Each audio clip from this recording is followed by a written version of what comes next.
To do or not to do? Should you start a business? Should you start a business? In our final day of discussing the first module of our 9 modules, first module being to do or not to do, should you start a business? We're concluding it today, and I am going to, in one of my summaries, I want to address a blog that I read. Does your startup need a technical co-founder? This was written by Scott Gerber, and somehow I got it from a website, Read Write Web, READWRITE web.com. I got it in the last couple days. I can't find a date on it. And I printed it yesterday. Okay, Scott Gerber, does your startup need a technical co-founder? In today's startup landscape, practically everything can be outsourced. But when it comes to core technical skills, more and more entrepreneurs are opting to partner with technical co-founders rather than hiring somebody for an in-house position. So how do you decide what's right for your company, your new company? And that's precisely a decision that I made 3 years ago, almost 3 years ago, where rather than hiring somebody to build the social network technology platform, I partnered with Curtis, and we had to come to an understanding of what that actually meant, which we did.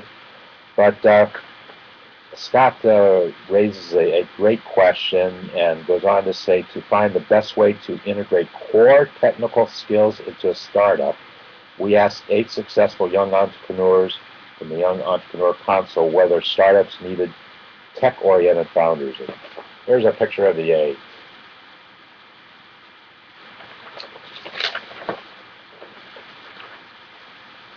Okay, the first one, Laura. How innovative is your technology? And Laura says, if you want to start a tech company, you must understand the space.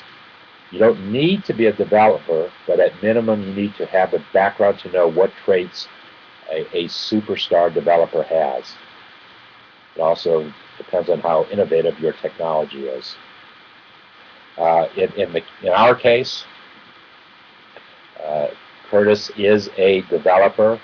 He writes code, so it was just a matter of sitting down with him, sharing what my visions were for the business strategy, then talking about how are we going to best execute.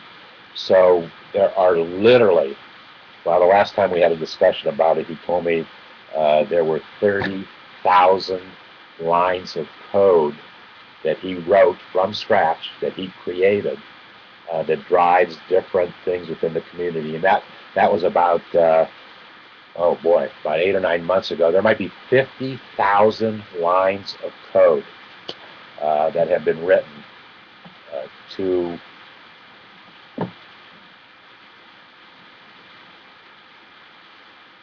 uh-oh.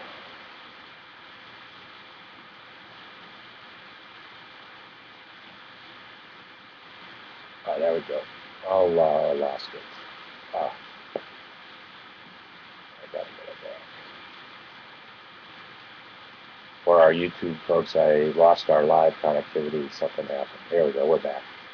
Sorry if you were there and listening. I apologize. Something happened. How innovative is your technology? Number one. The second thing you need to know is from Natalie. And Natalie says you need to know the basics. I really believe that what's most important for a founder is the ability to have a vision for the company, make sales, and hire well. That being said, when you're in the startup phase, you need to be able to get stuff done. You need to know the basics. And you know what? That holds true with anything that we do. You need to have a basic understanding. To that point, and this is how I've operated always, whether I had an in-house staff of folks, and I've only had that 1 year in my life. You've heard me say I had 15 people. We did a great job from a business perspective. We became a profitable entity in the 11th month of our operation, which was great. But I wasn't enjoying the experience of managing, controlling the lives of the 15 people, controlling in the form of they depended upon it was either a weekly or a bi-weekly paycheck. I don't remember what it was. But the point I'm trying to make is that I have never in my career have asked anybody to do something that I haven't tried to do myself, to try to understand what the task is, what skills are needed to accomplish that task. And even when I outsource something, and I've outsourced obviously most of my life, before I outsourced, I wanted to know exactly what needed to get done and what my expectations would be of an individual if I outsourced the solution. Operating by myself, as I have for all these years, most of my years, it was very important for me to understand that concept. And I want to know the pain and the challenges and the struggles that somebody needs to have if I've asked them to do something for me, for the company. I've always known the basics. Technology is cost-effective, says Jerry. I may be biased as I am a graphic designer with programming, web, and marketing skills, but to me it is highly important that a founder have some tech skills. We use technology in every business, from online sales and shipping to mobile web. Being able to change your website on the fly based on a new analytic has been key in growing our online business. Okay. I understand the basics of technology. I understand the importance of it. For me to actually do it, ineffective, inefficient, couldn't make it happen. And I like to remember a statement that Curtis made to me one time, and he said, as a developer, every single line, every single space of code has to be perfect. And if it isn't perfect, it doesn't work. And it's that whole thing of, not that I don't necessarily strive for perfection, but for the detail, the minutest detail. If you put a space and there didn't need to be one, or didn't put a space where there needed to be one, that kind of thing I would not be good at doing. Too much detail. I'm more of a conceptual individual, and I pay attention to detail, but the concept has always been more important to me. And if I can't deliver the detail that needs to be delivered, I hire somebody that can. I outsource it. So tech knowledge is cost effective for sure. Caitlin tells us you need basics, hire for the rest. You've heard me say that already. There's a big difference between not knowing intense coding and not knowing anything at all about the space. For a founder to be able to navigate the industry, it is important that he or she knows enough about trends in the industry and has a basic understanding. I know trends, I read about them, I have a basic understanding, I could not execute a line of code. Actually, several times in the development process, Curtis showed me what it is that he does precisely. He showed me, and I was getting a headache. There's so much detail. Literally getting a headache. I couldn't follow it. So thank goodness he does what he does. I do what I do. We both have an understanding of strengths and weaknesses, and that's how we've been able to develop what it is that we develop. And Alexis Wolfer says, tech skills help, but aren't necessary. As an internet entrepreneur, tech skills are certainly helpful, at the very least, so you know what you're paying, when you're paying a fair fee when outsourcing. Great point. But they're most definitely not necessary. I started, and she started a company called thebeautybean.com, barely knowing what WordPress was, let alone how to run a website. Sure, I made mistakes, likely more with regard to technology than a founder with tech skills would have, but founders can't be good at everything. And I make fewer mistakes in other areas. Great point, Alexis. She mentioned that she started in WordPress. And here's a good example of technology and how much knowledge that you have to have about technology. Curtis started the very early stages of developing our community in WordPress. That's what he was familiar with. That's what he used. WordPress is a blogging environment. A lot of front-end strength, but not enough for us, not enough back-end strength. There has to be a front-end, there has to be a back-end. What you do happens in the middle, to put it very simply. So he moved to Drupal. Our site is built on Drupal technology, D-R-U-P-A-L. Last week, 2 weeks ago,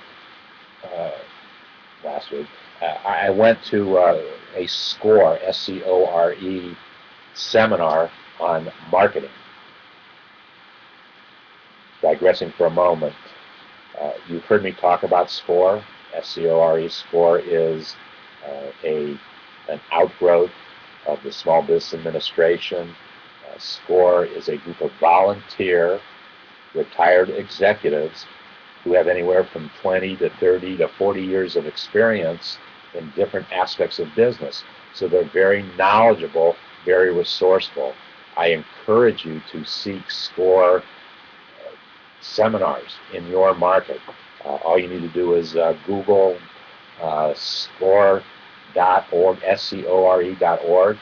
It will probably ask you for what zip code do you live in, and then it will give you a list of SCORE resources available within or near to your zip code.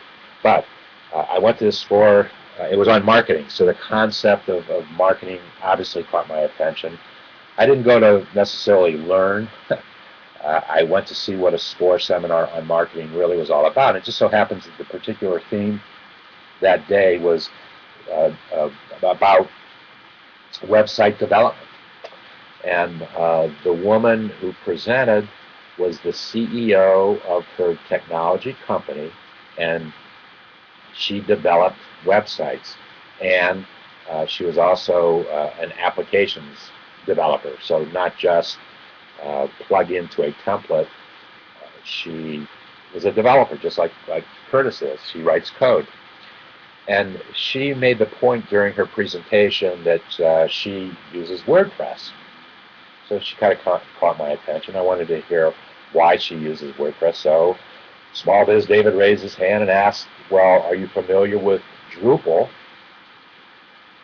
That is, we started in WordPress but moved to Drupal, our technology platform. And she said, I am familiar with Drupal, but I have found it not to be flexible enough. Those were the words she used. So I came home and called Curtis and I said, this is a comment from a seminar I just attended. How would you comment about that?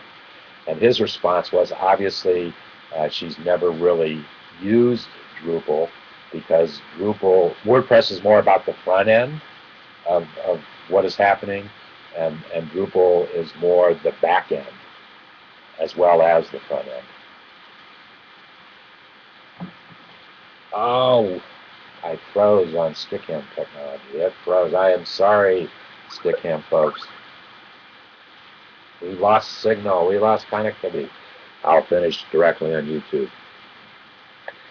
Okay, number 6 from Doug Bend. Buy it, share it, or be it. If you are unable to build your own tech product, you only have 3 options. Pay a company to build your product, which could cost $80,000 to $100,000 for an initial app and website, and even more as you add features. You can give up equity in your company so that you bring that technology developer partner into and give up some equity in your company. They gain equity means you're giving up some ownership. And point number 3 is you can learn to build the product yourself. I guess what I gave up in my development was more of an equity kind of situation. It's a little different. We have an equity situation based upon performance of the technology platform that is built. And so it's a little bit different than pure equity in the company. Number 7 comes from Eric Bond, who says communication skills are even more important. I was a sociology major in college. I got more of a worthless degree than that. When I started my social network, I didn't have any tech skills. What I did have, however, was a lot of passion for my idea and the ability to communicate the vision that I wanted to create. Great point. It's about communication skills. What he didn't have, he was able to communicate with somebody who did have it. And that's how he was able to build whatever it is he did. And point number 8, develop tech skills as you grow. I've learned, and this is from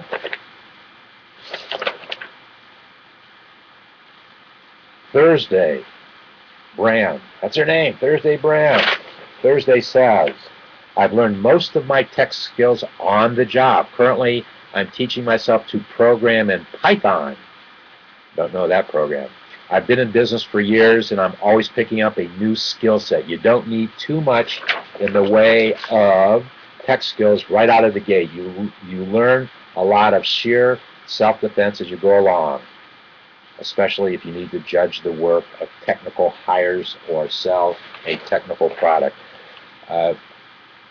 Great point. Oh, 8 great perspectives, and thank you, Scott Gerber, from putting them all together in one blog. Does your startup need a technical co-founder? You don't necessarily need a technical co-founder as such, but a technical co-founder could become a part of the strategy, of the business plan. That's a decision that you need to make. But as the number 6 person said, you either buy it, share it, or be it. Those are your decisions.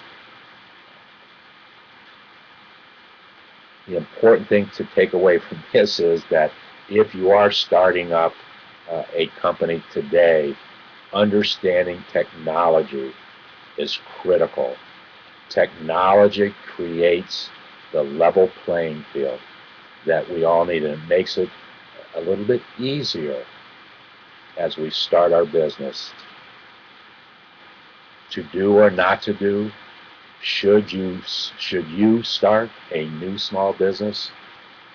The answer is yes, and come to David's Barter community. Go to davidsbarter.com and share with us our social marketing, social network technology platform that has worked to build and develop our community. It's working for us. It can work for you.